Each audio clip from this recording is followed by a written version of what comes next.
నమఃశంకరాయ.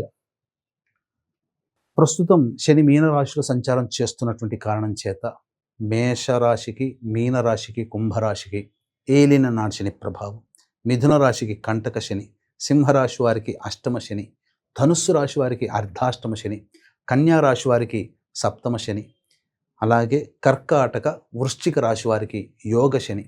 వెరసి మేష, మిథున, కర్కాటక, సింహ, కన్య, వృశ్చిక, ధనస్సు, కుంభ, మీన రాశుల్లో జన్మించిన వారికి శని ప్రభావము ఉన్నది.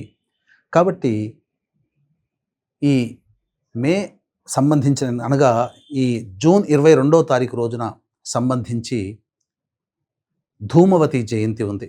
కాబట్టి ఈ రోజున శని భగవానుడికి కానీ ఈశ్వరుడికి కానీ నల్ల నువ్వుల నూనెతో అభిషేకము జరిపించి కాకులకి ఏదైనా తినే పదార్థాలు ఈ రోజున పెట్టండి. ఎందుకంటే అమ్మవారి వాహనము కాకి. సమస్త కర్మదోషాలని తొలగింపచేస్తుంది ఈ అమ్మవారు. కాబట్టి ఈ అమ్మవారి ఆరాధన, ధూమవతి ఆరాధన చేయడం కూడా విశేషం.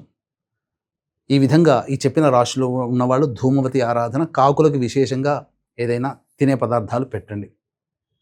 అలాగే మన పీఠం ఆధ్వర్యంలో సాయంకాలం ఈ 22వ తారీఖు రోజున సాయంకాలం 6 గంటలకి ఈ చెప్పినటువంటి రాశిలో జన్మించిన వారికి శనిదోష నివారణ, మీ జాతకరీత్యా కలుగు విద్య, వివాహ, ఉద్యోగ, దాంపత్య, అనారోగ్య సమస్యల నివారణకి మరియు ఈ సంబంధించినటువంటి దోషాల నివారణకి మన పీఠమాధ్వర్యంలో సర్వదోష నివారణ పూజలు, హోమాలు, ధూమవతి హోమం, ప్రత్యంగిర హోమం, బగళాముఖి హోమం జరిపించి శక్తిపాతం చేసినటువంటి కరుంగలి మాల ఇవ్వడం జరుగుతుంది.